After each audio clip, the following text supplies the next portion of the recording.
home and change settings, and it wouldn't go. Yes, ma'am. No worries.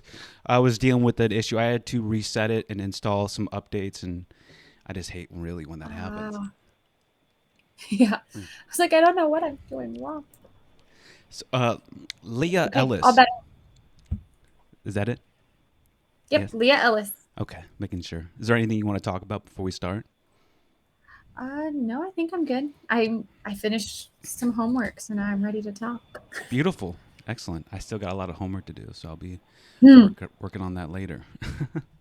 Oh, I get it. I have much more left. Mm. What are you going into? What's your major? My major is accounting with a specialization in fundraising. Oh, fundraising. That that seems like that'll be really useful in organizations, like just trying to get people to collaborate together. And hold on, I have my mic record. It's like a translate to text is on, and I'm like, wait, what is this? Why is this writing this down? Okay, but yeah. Let me just make sure. I'm hearing some noise, some feedback. I also have like three microphones that show up on mine. It might be one of these microphones is not Yeah. good. Let's try. What about this one? Is it less noisy? It's providing a little feedback. If you have three, that could send a little frequency delay. Yeah, because I'm already picking it up now, just a little bit. Yeah, that's I. So my webcam has one built in, my computer has one built in, and then I actually have one I want to use, Ooh, yeah, and they are not communicating well together. yes, ma'am. Yeah, you want to just run one, and otherwise Hmm. that can be an issue where you'll get a high pitched frequency that's kind of lingering in the background, like right now. That could also be my actual computer processor running because Ah, this is so close together. Is this better? I moved it away from the computer. I I've never had this many microphones come up before. yeah, yeah. No, it's still the same. I guess when I'm talking, it goes away, but then when I stop talking, it heightens up. So then it's definitely. Is there a way you can turn those off? I believe if you hit properties, are you using a Microsoft or a Mac? It's Microsoft. Okay, so if you go into your sound like settings and then Yeah. look up sound, and then a little box will come up and it'll allow you to choose which microphone, and you can if you can't turn them off, you can at least turn the amount of volume going into them down to zero, and that'll do the exact same thing. Let's see. I'm on the screen that says microphones, but Yes. it doesn't let me change them.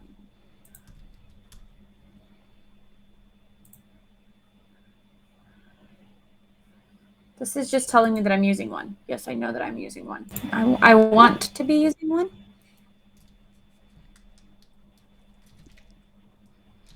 Hmm. Well, let's get old school. I'll just unplug it. Ah, hell yeah.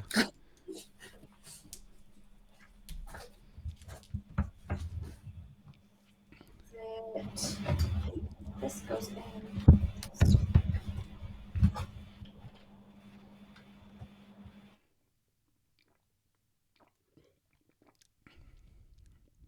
Oh yeah.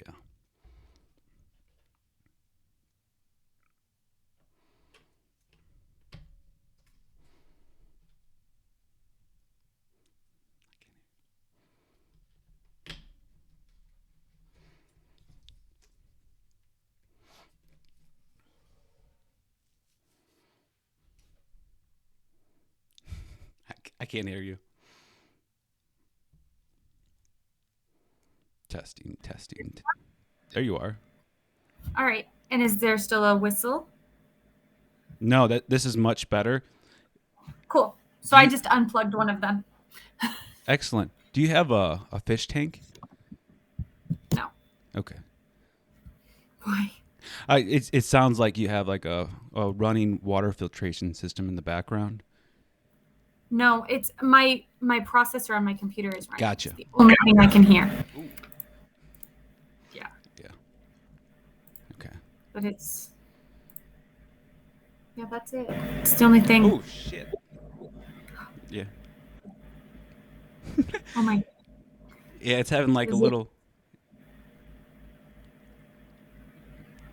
just I don't want it to hurt your ears. Yeah, I think it should be okay. I don't know. Don't do whatever you were doing. I okay. Okay. I think this is good. All right. I just want to make sure before we start, because then it could really damage the audio, and then I don't want Yeah. our time to be worth nothing when I know it's much more than that. Yeah, I don't want to waste anybody's time either. Test, test, test.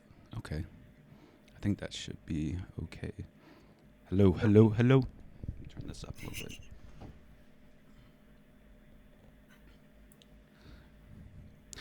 Leah Elis, welcome to Your Transformation Station. How you doing today? I'm doing really well. Thanks for having me today. Of course. You have an interesting background. From what it looks like, you're a financial coach, a bookkeeper, and you have a unique niche that focuses on how consumers need to be spending money as well as saving money, but it's more towards the younger generation. Is that right? I work with anybody from the age of 5 to, I joke, 105, but it's all about how just having money isn't enough. You have to know how it works and how to take care of it. Just like a pet. Mm-hmm. That Yeah.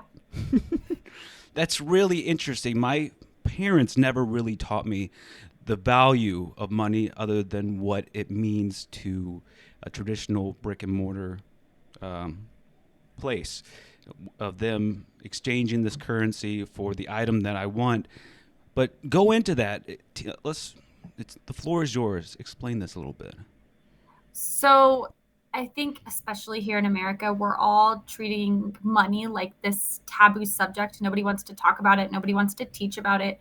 Nobody wants to understand it. And it's really easy to, money's causing our problems. Greed is causing our problems. If people would just stop focusing on money, then the world would be so much better. Mm-hmm. But money isn't the problem. Our behavior around the money, our emotions around the money. Most Americans feel grief, shame, and overwhelm around their money.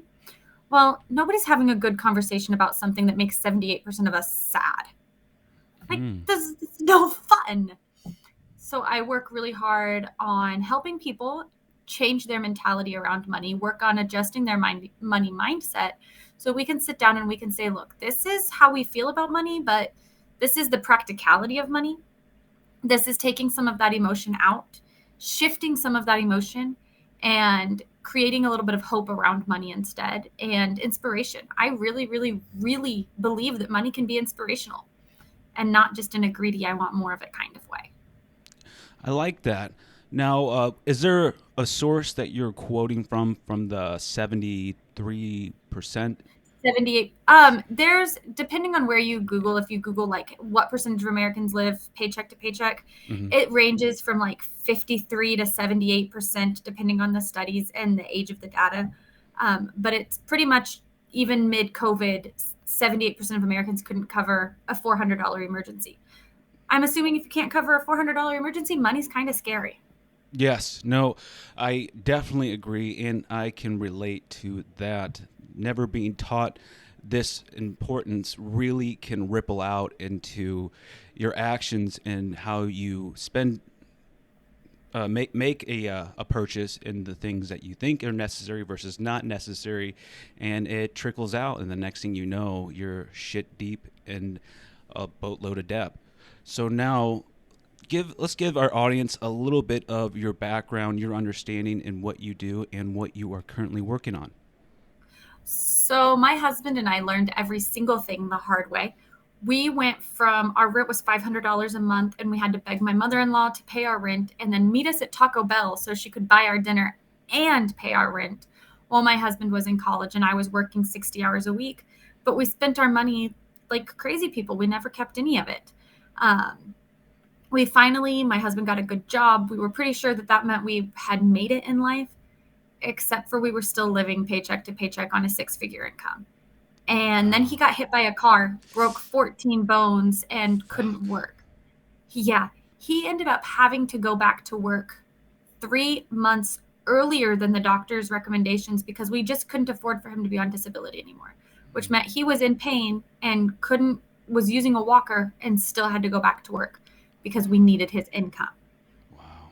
And because we were hard headed, we still didn't learn. We kept going on the same path until we had our second daughter. And we realized, oh my God, our kids are not going to have anything because we have nothing, because we make everything and we spend more than we make all the time. And my mother-in-law gifted us Financial Peace University. And this time we actually did the program. We paid off our debt. We paid off $123,000 in 23 months because we changed our entire mindset about the purpose of our money and our goals around money. Once we did that, about halfway through doing it, we realized that it was the most amazing feeling we had ever had to know that when we go to bed, we don't have to worry about overdraft notifications anymore. Yes. And we launched our financial coaching business. And now we get to teach everybody that wants to learn how to live this way without the stress of money anymore and a better Rewind. Re- understanding of money. Rewind. Okay, you changed your mindset. Just now, this is the good stuff, and people want to gloss over it. I feel like this is how we learn something and establish something beautiful for our listeners. Now, I feel like I know where you're going with it, but I just want to make sure. I feel like we take away this valuable information, but also a lesson from life, not just by applying something in real time, but also by teaching somebody else. For me, that I'm explaining, it's like I was teaching my stepdaughter a very important lesson for her and having her journal her feelings. And Mm-hmm. if you feel this certain way at a specific time and it's still the same, I want you to only focus on you and nobody else by this specific time. And it was the most amazing experience that we had as a family. And that is where I was able to elevate myself to see the bigger picture. Now, is this something that you're relating to with how you're teaching your children? Kind of. We teach our kids, instead of just having money and spending money, we teach our kids how to budget. We teach our kids that the money comes from somewhere and it goes somewhere and it has a purpose. And the purpose of your money is whatever your goal for it is. I think as America, we get so caught up in what society's goals for our money are that we feel really overwhelmed because we're not doing what society expects of us. But the problem is we really only need to be living up to our expectations of our money and our lives. So, what And is so your expectation? How do you handle that? for me, my expectation is that our bills are paid, our house is paid off, we have money in savings, and we have money to be able to travel as a family. We have money to be able to help our daughters pay for college, and that we're not constantly stressed over, good God, we have $20,000 in bills and $18,000 coming in. What are we going to do?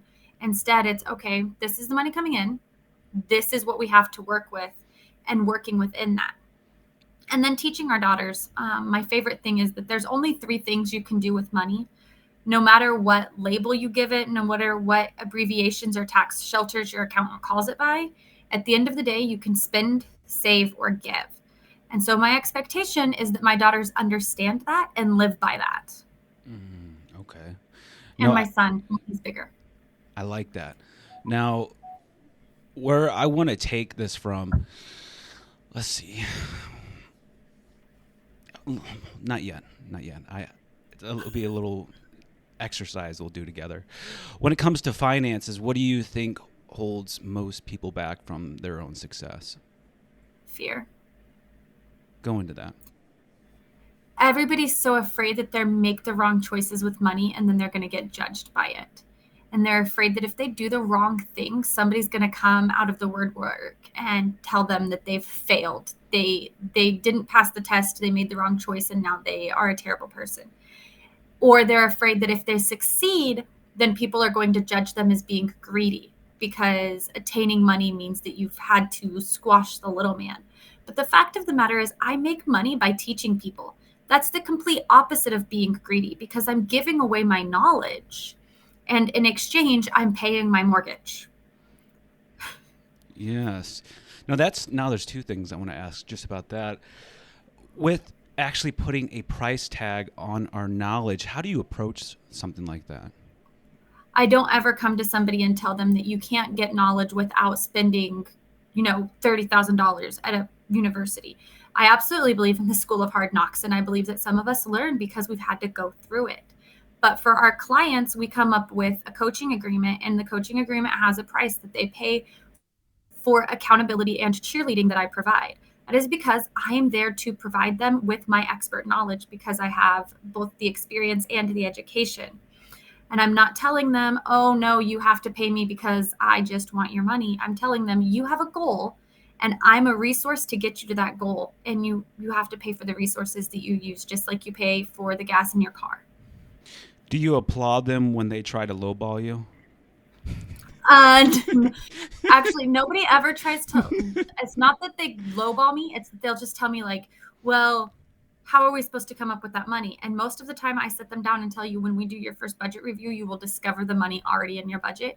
You just didn't know it was there because they spend their money in a way that they don't understand what's coming in and going out. I had some clients tell me they would never be able to save because they just didn't have any money left over. And then we found $2,000 in their budget. See, I really like this approach that we're going into. I feel like this can integrate into organizations and how Mm-hmm. a culture is created. And I'm talking all organizations and how their resources are being expended and they have to choose between either sacrificing people versus to obtain resources when the reality is if they would just understand what they have and how they're expending it, they can really change the culture within the workplace. So if we were to go into you and I in our exercise, I'm a new customer coming into your office. Hey, how are you? I would like some help with my money. Please tell me what would you tell me? The first thing I always do is I do a consultation meeting where we discuss what your goals are. Like, what do you want your money to do? Because I can't help you if I don't know where we're going. Google can't map you to a destination without knowing the destination, and I can't either. Okay, so with me, with my money, I have a set limit of money coming in each month, so that's good. What I need to do is I need to make sure all these bills are paid. I have a house, I have children, and I got to make sure I get that baby formula and keep the phones going and the electric on. So other than that, I can't see the future because I feel like I'm living paycheck to paycheck. All right, so the first thing we would do is at our first meeting, we're going to sit down and we're going to do a really in depth budget. We're going to, depending on your frequency of your paycheck, we're going to figure out what percentage of each paycheck is going to each bill. We're going to make sure that each bill is ready to be paid on the due date.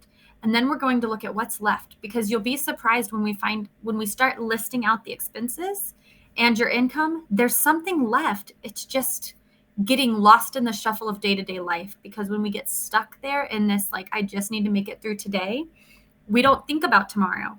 So we swipe our debit card without thinking about what the sacrifice is tomorrow when we've used it today. So we're going to look at all of those little things that we can maybe sacrifice, maybe things that we like but don't need for a season. Nothing is ever never. It's always not now, not yet. Mm. And then we're going to work into how to build back to that or how to alter that. Maybe I don't need Disney Plus and Netflix because I really only ever watch Disney Plus with my kids anyway because that's what they like. And if I don't pay for Netflix now, then that's $15 a month that I can put towards college savings. If my kid is 7 months old, you put money in college savings starting at 7 months old, that's going to have an impact on their future. And it's a tiny adjustment in your day to day life that's a huge impact on their future. But you have to know where to look and you have to have somebody, looking at a bird's eye view to show you because when we're in the day to day, it's too overwhelming to look at the big picture because we're here. I need to get through today. And then after we've created some goals, we're going to meet every 2 weeks. We're going to talk about your wins, your losses, your questions, your concerns. We're going to celebrate all of the victories. We're going to make adjustments so that the things that got us this time don't get us next time. And So every month we're going to do better and better. beautiful. I like that. Now, I feel like there's a certain way that people approach how they delegate their money to the creditors, to the utilities. For me, as soon as I get the money, I write it out now and I send it before something comes up that I'm not aware of, which is a problem because I'll have different subscriptions or something that's coming out. And I'm like, shit, okay, we're not going to let that happen again. So I'll just send it right out. Fucking house bill, electric, go. And then even if it's 20 days like later, I just want to pay them now. But then I realize, like, where did it all fucking go? Like, is that what you're referring to? Or the date it's due, the date is due, that's when they get it? So what I do is I actually have multiple bank accounts. And so all of my income and my husband's income and our business income, that's what I pay myself in salary from our business, all three of those sources of income deposit into one account. And then from that account, I divvy it where I need it. So I know we have about $500 a month in like utility and subscription fees. Mm-hmm. So I put $500 as soon as my income hits, $500 goes into a utility account. And then all of my utilities just auto come out of that utility account. And I track the balance weekly to make sure that the bills that I expected have come out, and that nobody has changed their rates on me. Because I don't like it when the internet suddenly decides they're going to charge me $8 more per month because my contract has reached a certain age. I just call them and make them go back. But I keep track of that account to make sure the money's coming out.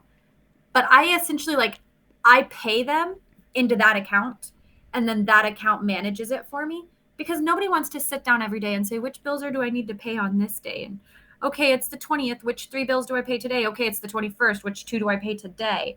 So I just put all the money there on the first of the month and keep it rolling. That's something that took us 2 years to get to. Most people aren't going to be able to pay a full month's bills on the first of the month because it's a process to have that much saved. So I'm going to teach you how to make it to that point if that's where you want to be. And if it's not where you want to be, then I'm going to teach you how to create a system that does work for you. And then I have another account that we call it our envelope account. People like old school used to keep their cash envelopes. Yes. I'm not old school enough to keep a cash envelope, but I have an account that is a pretend envelope. Mm-hmm. And we put our spending money for gas, groceries, and like miscellaneous stuff into that separate account. And that's the only account we carry debit cards for. And it's the only one we swipe from. And it keeps us on budget because we've built a mentality around it that's money is the only money we have. So it has to last. I like that. I really do. So with the envelope system you brought up, I feel like that today it's still a great system with how we make purchases. It's the majority of it. I don't have a percentage on that. It's online. And I feel like if it's at home, I'm not going to spend it. And at that point, great. Now we're saving money. Now with the system that you're going to teach us, before we go into that, can you tell us the relationship that we need to have as individuals to conceptualize this? You need to have a relationship with money that money is literally just a tool. It has no energies of its own. The only power money has over it is the power that you give it.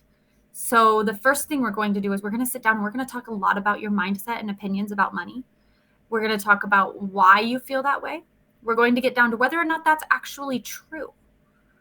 Because you can't transform your opinions around money when you're stuck believing certain common myths about money. So we're going to go down into the whole money is the root of all evil and determine, is money really the root of all evil? Is money stressful? Or was it hard to watch your parents fight over money when you were a kid? And so that's what got indoctrinated into you. Yes. That money's stressful. That is it. We are hooked on this shit that's been killing us from the inside, from our previous social upbringing. Have you experienced that when you were growing up, and also in your line of work? Is there a common theme, and somehow is it possibly related? I know that might be a loaded question, but I'm just curious. So I don't have her book behind me. It's downstairs, but there's this woman I love so very much named Judy Kane, and she wrote a book called Four Truths, and she talks about how your subconscious beliefs are formed by the time you're seven. Seven. Yes. That's all you have already have a perception of the world ingrained into your brain by the time you're 7 years old. Well, how many millions of Americans, by the time they were 7 years old, have watched their parents fight over money, not be able to pay the bills, get frustrated over this addiction, this vice, this is causing us not to be able to pay money. And now that is ingrained that money causes fights, money is bad. Yes. But it wasn't the money causing the fight, it was the behaviors around money. And my family, my parents fought a lot because my dad was horrible with money and my mom was trying so hard to support a family of four, but he wouldn't let her work. He used it as a control mechanism. So every time she got a job to create income, he would sell the car so she couldn't go. Yeah, What a really. dick. Yeah, he's a real piece of crap. But she was trying so hard to create a life for us while he was constantly ripping her down. And so I felt like there's no money, our family's meant to be poor. I watched them fight over everything. Well, the fact of the matter is he prioritized side chicks and cigarettes over his family. That wasn't money's fault. That was his being a shitty person. But as a 6 year old, all I knew was they're fighting over money again. They're fighting over money again. So I grew up thinking like, you have to spend your money as soon as you get it, because if you don't spend it, somebody else will.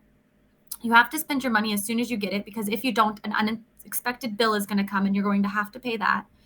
You have to spend your money as soon as you get it, or else you'll never enjoy your life. And buy all the things, because things will make you feel good when the people around you don't.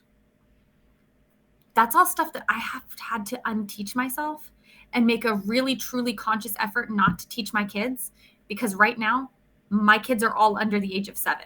And the things I do matter a lot. Yes, I like that. I really do like that a lot. With let's see how I want to look at this. With financial systems today, and what you're telling me, I like it's really inspirational. Like, what if they can't get in touch with you, but they know a friend maybe that's doing something similar, and they want to go down that path. I feel like there's certain systems that are set up just to make money off the people that are trying to save money. So how do they understand the integrity in trying to save money by learning from somebody else? Don't spend money on something you don't understand. Like that, like if a financial advisor comes to you and they say, we're going to do this, and this is what you're going to get out of it, and they talk so fast you don't know what they're saying, and then you're like, oh, okay, here. No. Slow down. If they cannot explain it to you, if you do not understand it, then don't spend your money there. Find another resource. Read a different book. Practice something else. If you cannot find a time to schedule a meeting with me, if you cannot afford financial coaching because you truly can't, if there's not space in your mental bandwidth to take on having to be accountable to a person, because that is a really emotional thing, to have to look a person in the eye and know that they are judgment free, but you still feel judged because it's a very emotional thing. I have a workbook on my website that's $10, and it will teach you how to understand your money it's a super simple budgeting book, but it makes you actually look at your money, and it's a first step. It's the life vest getting thrown off the boat, because it's something, and it's not going to solve your money problems, but it's going to help you, because you're going to finish the book and then you're going to feel more confident because you did the whole book. So then the next time it comes, you have a little bit more confidence and a little bit less fear. And that's all it is building confidence and killing fear. That's why we say we're slaying money dragons. I like that. Now, let's go back to you teaching your children the same principles as adult clients. What is the key difference between them besides their age? For adults, we're talking a lot about undoing mindsets, learning new habits, old dogs and new tricks kinds of stuff.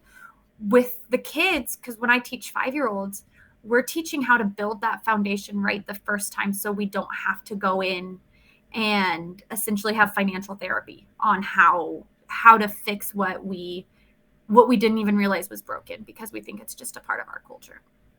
So with kids, it's a lot more energetic and fun because instead of saying like, okay, how do we learn how to do a budget when that word hurts? Like the word budget sends a chill down your spine. How are we going to adjust that? And Mm-hmm. instead with kids, we get to say, we're learning a new word today. We're going to learn about budgets. We're going to learn Mm-hmm. how a budget is something where you write down your plan for spending money Mm-hmm. and then you get to go and buy stuff when you reach your saving goals. How exciting is that? With adults, it's like, okay, we're going to do a budget. It's hard. We're going to do it anyway. And when you're done, you're going to feel really proud. And whether you're an adult or a kid, a budget is just a way of writing down what you want to do with your money and then Mm-hmm. doing it. And So it's with your parents that are teaching this to their children, what if they're not utilizing all aspects that you're telling us? Let's say if you save your money, you'll do this. Well, what if the kid does that and then he wants his toy and mom says no, it's for fucking college, like, but I worked hard. Now is there going to be a negative side effect to that? yeah, because your kid's going to be one, they're not going to trust you because you lied to them. And two, they're going to be frustrated that they feel guilty when they spend money as an adult. Half of my clients come to me because they don't know how to save money and they're so overwhelmed with the concept of accumulating wealth. And the other half come to me because they're really good at saving, but if they spend $1, they feel like they kicked a puppy. Like their parents were so angry at them when they spent money that they don't know how to do it. I'm imagining you kicking a puppy right now for some reason. I would not kick a puppy. But like they feel so guilty. They feel like they've done something naughty because they're enjoying the money they worked for. The only way to be financially healthy is to spend, save, and give. You have to do all three. And it's hard to learn to do all three as an adult. But it's really, really easy to teach your kids. My daughters, even earn their allowance, and they are required to divide their allowance between long-term and short-term savings, spending, and giving. They have to put at least $1 into each of those 4 envelopes before they can decide on anything else. It's really easy to say we're prioritizing all 4 of these because this is how we have a healthy relationship. By working on our short-term goals, by working on our long-term goals, giving a little bit to our community because we're a part of a society that is meant to take care of one another. Civilization became civilization instead of just a bunch of hunter-gatherers when we started taking care of each other. So we have to make sure we're spending money taking care of each other. And then we have money to spend on ourselves right this minute. Because if you've worked really hard, then it's okay to buy yourself a tube of M&M minis in the grocery checkout line because you made sure you had the money for it and you took care of your responsibilities first. I like this. Now, what I really like is what you said earlier is don't spend your money on something you don't understand. Now, with that in mind, as a millennial for myself, how can I personally increase my financial literacy? Find a financial advisor who is a financial teacher, not just an investment seller. Because there are financial advisors who make commission and they look at you as their next paycheck. And then Yes. there are financial advisors who actually care about you succeeding and leaving a legacy. And they will teach you what those investments mean instead of just telling you to do it. Hire a financial coach who can sit down and talk to you. I tell financial advisors that I'm here to build you up before you're ready to invest. So I teach you what it is so you walk into that room ready to go. And then go read blogs. There are an infinite number of bloggers, of financial teachers who break stuff down into more understandable terms so that you get what it is before you buy it. Yes, but how do we not waste our time going through Google and through these blogs? They're a bunch of nonsense and they say the same thing. Talk to me. Yes. Find a financial coach like me who has already done the Googling, or find one reliable, like NerdWallet is a really good one. I don't Yes. I don't like everything NerdWallet posts, but NerdWallet does post a lot of really good stuff. They are pretty easy to digest. Their articles are sometimes a little long, and I don't always agree with their opinions, but it's a great place to start. Find out if your financial institution has some type of financial education training. A lot more of them are starting to offer like goal setting and goal attaining like trackers where you can see what their recommendations are based on where you are financially. Beautiful. Now, I feel like we covered the short-term aspect, but what about let's look at the long term. What what advice would you have for us looking long term towards retirement? Save. Compounding interest is the only way you're going to have any money when you retire. One of my classes I write for 13 to 16-year-olds. I had a 13-year-old tell me he was going to start saving $50 a month from his lawn mowing business for when he retired because that was a small amount, but he could do it. And assuming he only contributed $50 a month for the rest of his life, he never did more. It was still like $2.3 million for his retirement. And of Interesting. course, he's going to grow up. He's going to be responsible. So he's going to increase what he's saving. If the average American saves their car payment, essentially, the average car payment is $550 a month. So if you invest your car payment into retirement accounts, it's like $3 million by retirement age if you start at 25. Okay. With having Like, an emergency fund, when we look at that, what's the ideal amount of money that we should have for a just in case scenario? it depends a little bit situationally on your family, but the general recommendation is 3 to 6 months of living expenses. Ooh, Uh, yeah. I don't know if we all have that. Oh no, because I already told you 78% of Americans can't cover a $400 emergency. But the goal is 3 to 6 months because that gives you freedom. It gives you, oh my God, my car just got totaled and my insurance is going to take 3 weeks to pay it out. But I have an emergency fund where I can get myself something to drive for now and then reimburse that account when the insurance money comes in. It gives you, I broke my leg and I can't work, but I can live off of my emergency fund. It Yes. also depends, like I said, situationally. If you're a contractor, you should have more because you don't know when the contracts are going to go out. Hmm. If you have a dual income household, you can have less because even though I quit working, my husband's still working. So we've only lost some of our income, not all of our income. Um, so there's Okay. definitely some finesse involved in determining which side of 3 to 6 months you need to be on, or if somewhere in the middle. Hmm. But we should all be aiming for at least 3 months in our emergency fund. I like that. Now, with this understanding, can we conceptualize this and apply it in other areas of our life? I think at the end of the day, it's about educating yourself and controlling yourself. And I think that applies to everything in our lives. Yes. Yes. Okay. Now, tell us about your book. Tell us a little bit more about your coaching business. Anything we didn't cover. And if you would like to link in some social links right now, you can go ahead and share that with us. So the workbook, it's just budgeting 101. It is literally a 12-page workbook where it takes you step by step through. Okay, first we're going to list all of our income, then all of our expenses, now the expenses we forgot about. And then there's even some pages for just some journaling on how you're feeling at this point in the process Mm. because it is an emotional process to do that first budget. And then it also has a link at the end where you can schedule a free meeting with me. So you get an adult with more perspective to look at it and say, okay, you're kicking butt. You didn't even realize how well you were doing because you were stuck right here, but you're doing great. Or I can say, you've got such a great start. Here's how we're going to make it better so that you get better.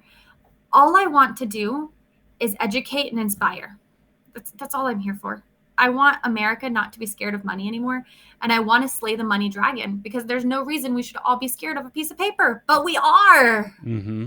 And I desperately want to fix it so that we don't have to feel like we're under the thumb of this giant fire breathing monster. And he's only getting bigger with inflation, so we need to fucking get that sword out and cut the And fucker up. $5 a gallon gas here in California is insane. So let's just get rid of this money dragon once and for all.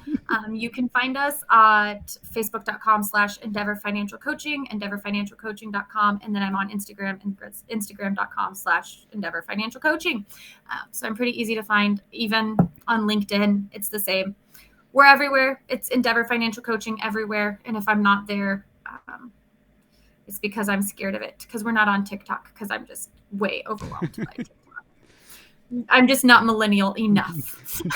You'll get there. That's beautiful. Just one last question for those that feel like they have a system in play. What would you recommend to them as far as refining?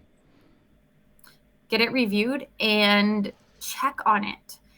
Even the most beautiful system without observation and without supervision can go awry. So make sure you're keeping an eye on the system and that you're maintaining it, that you don't get too comfortable with it's all taken care of and then lose track.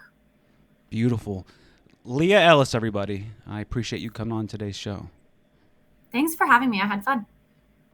Boom. Perfect. Did you get everything you needed? I think so. I just like talk. I really like just being able to talk about money so that people don't find it so taboo anymore. Yes. It's not. It's scary, but it's not scary because it did anything. It's scary because of what we as a society have made it into. And the only way to undo that is to talk about it. Agreed. That's why we have shitty leadership in today's organizations. I feel like the only way to address the problem in culture within inside of an organization is to look at the traumas that's infecting the people, which is making the culture.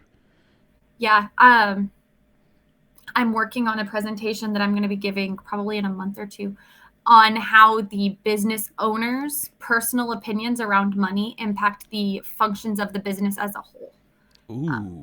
Because you can't have a profitable business if you're living day-to-day bankrupt because you can't save. You're not going to be able to save the business's money any better than you save your personal money. And so as a business owner, it is your responsibility to increase your understanding and relationship with money for the betterment of your employees and your business as a whole.